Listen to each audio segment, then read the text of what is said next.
കറകളഞ്ഞ നിലപാടാണ് CPIM-ന്. ഒരു വിട്ടുവീഴ്ചയും വർഗീയതയോടില്ല.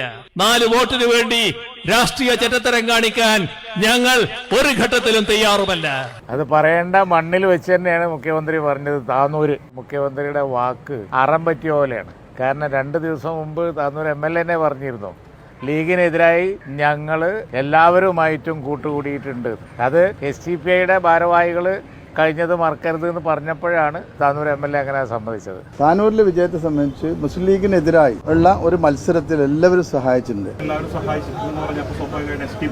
ഞാൻ പറഞ്ഞല്ലോ, താനൂരിൽ മുസ്ലിം ലീഗിനെതിരായി ഒരു ജനകീയ കൂട്ടായ്മയാണ് അന്ന് രൂപപ്പെട്ടത്. അത് തന്നെയാണ് വിജയത്തിന് അടിസ്ഥാനം. കേൾക്കുന്ന ആളുകൾക്ക് പറയുന്ന വാക്കും ചെയ്യുന്ന പ്രവൃത്തിയും തമ്മിലുള്ള വ്യത്യാസം നല്ലപോലെ മനസ്സിലാവും. പറയുന്നത് മുഖ്യമന്ത്രി ആണെങ്കിലും ശരി, കാര്യം ജനങ്ങൾക്ക് ബോധ്യമാകുന്നുണ്ട്. തെരഞ്ഞെടുപ്പ് വന്നാൽ ലീഗിനെതിരെ എല്ലാവരെയും ഒരു വേദിയിൽ അണിനിരത്തുന്ന പാർട്ടിയാണ് CPM. അതിന് നേതൃത്വം കൊടുക്കുന്ന മുന്നണിയാണ് LDF.